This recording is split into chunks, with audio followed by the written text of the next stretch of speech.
Mısayip anasını satayım yani. Yani zevk için ben 72 düel gezdim. Yani burasının kadar güzel bir şey yok yani. Hiç yok. Yani 72 düel namusuma, şerefime, icdadıma. Ya oraya pakoy tüsama milletike. Ya sen de gelmişsin şu Munzur'un kenarında bana şey anlatıyorsun ha. 72 düvel ya Avrupa sekaratı Mısayip ya. 72 dügenli Mısayip. Dügel. Dügel. Tüfeteli ya. Dügel. Pakoya geliyor. Ne mi kaldı? Ya manyak. Ya bebe topla heval. Hepimiz geliyoruz buraya böyle Munzur'un kenarında biralarımızı da alıyoruz. Ama dünya bizimdir ha. Dünya bizimdir. Böyle var ya. Bu kayalara bak yeter ha. O mirsikler geliyor, konuyor, yatıyor öyle. Munzur'unuza sahip çıkın. Mısayip çevre kirliliği zafrında. Yani güne isuka zaho buzonu kliyerin bekaro. Yani dinime imanıma Mısayip ama kliyerin. Ya ama Mısayip öyle olur mu ya? Çevre kirliliğinde ben o ya.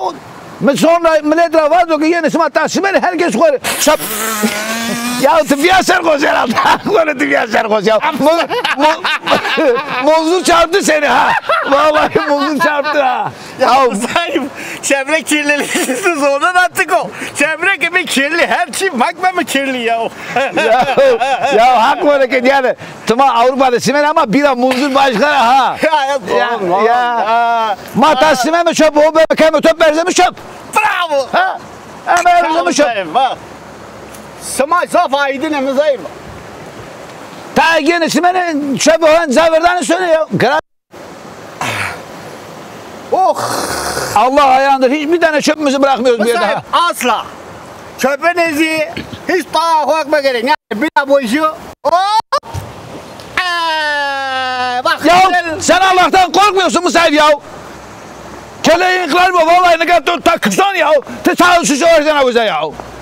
Mısayip sağlarını da sağ istedim. Sağ istedim ya. Balıklar belki musiki serdi içine sonra kunezare. Ya hakkına bırak öyle şey mi olur ya? Belki aşıklar bunu görür mektup koyar içine ya. Ya bir şey hak doğruyor Reyna Merete ya. Gelmeyin bizim bu memlekete gelmeyin ya. O kadar memleket gördünüz, o kadar Avrupa gördünüz. Bu sıkımayı için şişenizi cebinize koyun gidiniz ya. Ayıptır ya. Neremize koyalım? Cebinize koyun gidiniz ya. Musayip ayıptır siz. Geliyorsunuz burada içiyorsunuz pisliğinizi bize bırakıyorsunuz ya. Ondan sonra ekmeğe varan Mısayip ya. Mısayip ne hobicisi ya. Bir şey hak torunları ya. Biz de içiyoruz bak. Şişemizi koyuyoruz cebimize gidiyoruz. Ne terbiyesiz adamsınız ya. Mısayip'i çıkıyor senin misin Mısayip ya. Hak bana hovesim alıyor bak. Geldi. Ha. Ya telefon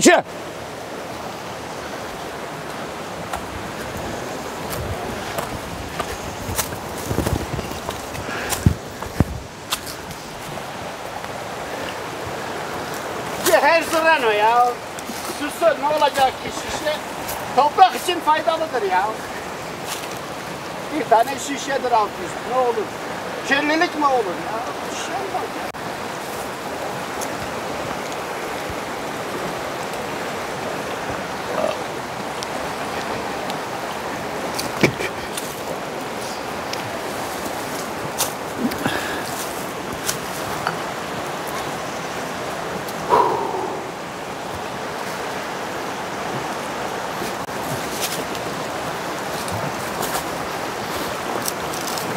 Caramba, Ya o Arap'ın. só verdade que